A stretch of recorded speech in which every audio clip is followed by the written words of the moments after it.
बिस्मिल्लाहिर्रहमानिर्रहीम। आज हम टॉपिक 1.2 जो कि इबारती सवालात के बारे में है और ये सफ़ा नंबर 8 पे है। ये बड़ा इंटरेस्टिंग सेक्शन है। पिछले सेक्शन 1.1 में आप लोगों ने क्या किया है कि हमने सीखा है कि कैसे हल करते हैं यकदर्जी मसावातों को, एक मुतगय्यर वाली। तो उसमें तो सीधी सादी वो मतलब इक्वेशन दी होती थी, हम उसे किसी ना किसी तरह हल कर लेते थे। इस सेक्शन में ये है कि इसमें वो आपको इक्वेशंस ख़ुद बनानी होंगी, मसावातें ख़ुद बनानी होंगी, बाद में उन्हें हल भी ख़ुद करना होगा। तो ये ज़्यादा मज़े की इसलिए है कि इसमें आपको सिचुएशन दी होगी, रियल लाइफ की कोई एग्ज़ाम्पल दी होगी और आपने उसको पढ़ के तो आपने जो है वो मसावात बनानी होगी और बाद में जो आपका पुराना नॉलेज है टॉपिक 1.1 से उसको उसकी मदद लेके आपने इसको हल करना होगा। तो ऐसे करते हैं कि मिसाल नंबर 1 को हल करते हैं। ठीक है, इसमें क्या है, दो अदाद का मजमुआ वो है 28 और दो अदाद का फ़र्क वो है 12। अब हमने अदद मालूम करने हैं। किताब में भी एक तरीके से हल किया हुआ है, मैं थोड़ा सा मुख्तलिफ करने लगा हूँ कि फ़र्ज़ करें एक अदद बराबर है x के और दूसरा जो है ना अदद वो बराबर है y के। तो दी हुई कंडीशंस के मुताबिक x जमा y बराबर है 28 के। ठीक है, ये दिया हुआ इधर सही है। पहली कंडीशन दो अदाद का मजमूआ 28 है, तो x जमा y 28 होगा। उन्हीं दो अदाद का फ़र्क वो 12 है, जो कि दूसरी वाली कंडीशन है। ठीक है, तो ये मेरे पास दो मुसावात आ गई, x जमा y बराबर है 28 के और x मनफी y बराबर है 12 के। अगर इन दोनों को मैं हल कर लूँ तो मेरे पास x और y की कीमत आ जाएगी। और जब मैंने कहा कि x मनफी y बराबर है 12 के, तो इसका मतलब ये है कि x बड़ा है। ये भी मैं ज़रा क्लैरिफाई कर दूँ, और ये छोटा है।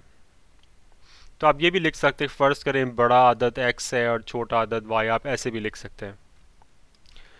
तो x जमा y और बराबर 28 के और x मनफी y बराबर है 12 के, ये दो इक्वेशन है a और b। तो पहली वाली को मैं अब हल करना तो बहुत ही आसान है, आपने पहले की हुई है ये वाली। तो मैं x की कीमत निकाल लेता हूँ, वो क्या होगी 28 मनफी y, y उधर जाके मनफी बन जाएगा। अब मैं इस कीमत को ना b में डाल देता हूँ। b में b क्या है, x मनफी y, x की कीमत है 28 मनफी y, मनफी y बराबर है 12 के। तो ये ब्रैकेट को खोल लूँ, x मनफी y बराबर है 12 के। तो 28 मनफी मनफी जमा हो जाएगा, मनफी 2y बराबर है 12 के। मनफी 2y, अब जब 28 उधर जाएगा तो वो मनफी 28 हो जाएगा। ठीक है, तो मनफी 2y बराबर है मनफी 16 के। ठीक है जी, तो ये मनफी मनफी से कट गया। ठीक है ना, या अब ना भी काटें और ज़्यादा अगर क्लियर करना चाह रहे हैं हम लोग, तो इसको अभी ऐसे ही रहने देते हैं, आगे काट देते हैं। y बराबर है मनफी 16 बटा मनफी 2 के। मनफी 2 को मैं दूसरी तरफ ले गया हूँ तो वो नीचे जाएगा, तो ये इससे कैंसिल हो गया, 8 जवाब आ गया। तो y बराबर है 8 के। अगर y 8 के बराबर है तो इस इक्वेशन में से x किसके बराबर होगा, x बराबर है 28 मनफी y के, जिसका मतलब है कि 28 मनफी 8 के, जिसका मतलब ये है कि 20। चलो जी, मसला हल हो गया। x बराबर है 20 के और y बराबर है 8 के। तो हमने कहा था ना कि बड़ा वाला अदद हमारा x है, ये देखें ये 20 आ गया। छोटा वाला अदद हमारा y है वो 8 आ गया। और ये दोनों इन कंडीशंस को भी सेटिस्फाई करते हैं कि उनका मजमुआ जो है, ठीक है, वो है 28, जो कि 20 जमा 8 के बराबर है। और जो फ़र्क है वो 12 के बराबर है, जो कि 20 मनफी 8, ये 28 आ गया और ये 12 आ गया। लिहाजा हमारा जवाब बिल्कुल दुरुस्त है। पास जो हमारे मतलूबा आदाद हैं वो 8 और 20 है। ठीक है, तो अब हम अगली मिसाल हल करते हैं।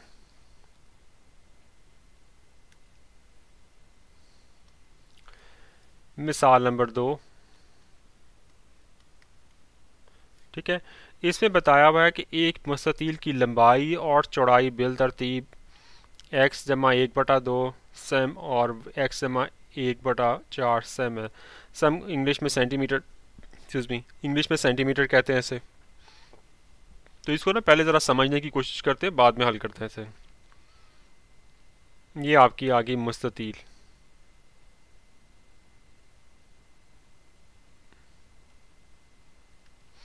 रेक्टेंगल। ठीक है, इसमें जो इसकी लंबाई है जो कि ये है, ये x जमा 1/2 है। ठीक है, चौड़ाई है x जमा 1/4 के।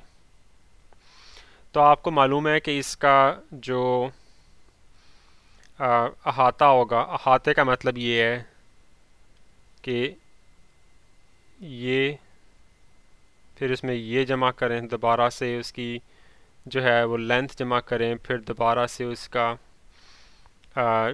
विड्थ जमा करें और उसके बाद दोबारा से लेंथ जमा करें, यहाँ तक पहुँच जाएं।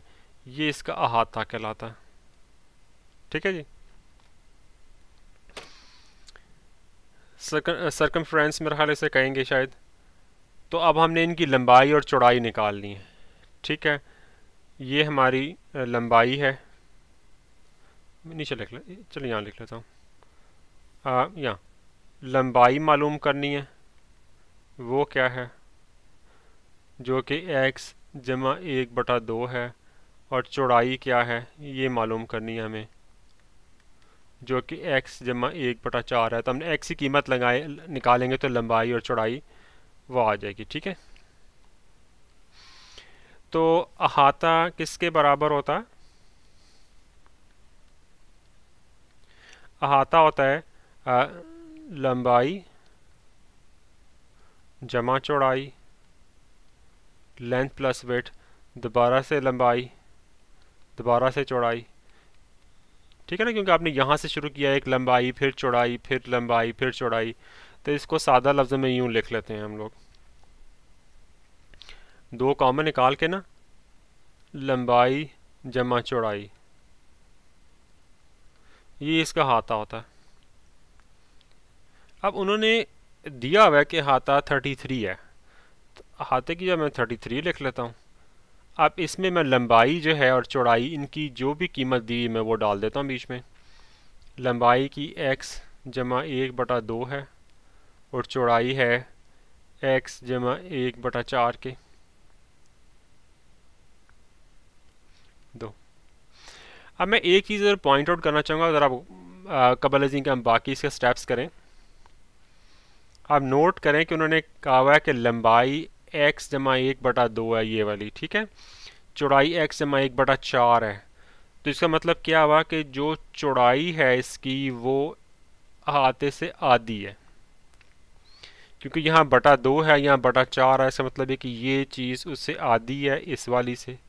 मैं दोबारा क्लियर कर देता हूँ। ये है ना इसकी लंबाई, इसको मैं अगर 2 से तकसीम करूँ तो क्या जवाब आएगा? x जमा 1, ऊपर वाला 2 नीचे आ जाएगा और नीचे वाले से ज़रब खाएगा, तो x जमा 1/4। तो ये वही चीज़ आ गई। इशारा इससे ये मिलता है कि जो लंबाई है ना वो चौड़ाई का दुगना है, 2 गुना। लंबाई जो है वो चौड़ाई से 2 गुना, इससे हमें ये इशारा मिलता है। तो मे बी जब जवाब आए तो इससे हम मतलब चेक कर सकते हैं, प्लस ये कि किसी स्टेप में हमें हेल्प भी कर सकता है कि हम गलती वगैरह तो नहीं कर रहे। तो मैं वापस अब सवाल की तरफ आता हूँ। ठीक है, अब इसको हल कर लें। ये क्या हो जाएगा, इस ब्रैकेट को खोल लें, एक्स जमा 1/4, ये 2 से ज़रब खा रहा है, और इधर भी 2 ज़रब एक्स जमा 1/2 के। तो ये तो इसे ज़रब सॉरी कट गया, तो एक्स जमा 1/2 हो गया, ये 2 हो गया इधर, ये इसे पूरा कट गया, तो एक्स जमा 1 बराबर है 33 के। ठीक है, अब हम इसको भी खोल लेते हैं अगर आप चाहें तो,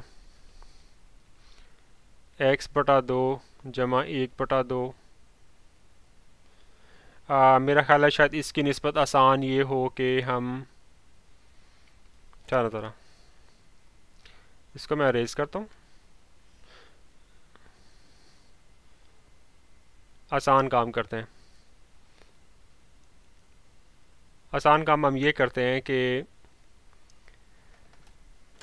इसको पूरी इक्वेशन को दोनों तरफ मैं 2 से ज़रब दे देता हूँ। फ़ायदा उसका ये होगा कि जो बटे वाली रकमें हैं ना, फ्रैक्शंस वाली, हम उससे बच जाएंगे, क्योंकि उनमें आपको फिर वो एलसीएम निकालना पड़ता है, ऐड करना पड़ता है, तो उसमें गलती के चांसेस ज़रा ज़्यादा होते हैं। तो मैं इस पूरी इक्वेशन को इधर से 2 से ज़रब दे दूंगा ना जब, तो क्या होगा कि मेरा ये फ्रैक्शन ख़त्म हो जाएगा। तो दोनों तरफ मैंने 2 से ज़रब दे दी। अब ये वाला 2 इस 2 से कट जाएगा, तो x जमा 1 रह जाएगा। ठीक है जी, ठीक है। अब ये वाला 2 जब, बल्कि मेरा ख्याल एक स्टेप करता हूँ, क्योंकि इस 2 ने इससे भी ज़रब खाना, अगर मैं ऐसे काट दूंगा तो लगेगा कि शायद x जमा 1 उसी तरह वापस आ जाएगा। तो मैं क्या करता हूँ कि इस ब्रैकेट को खोलता हूँ, ताकि गलती का इम्कान जो है ना हमारा कम से कम हो जाए। ये 2 से ज़रब खा रही ना इस तरह,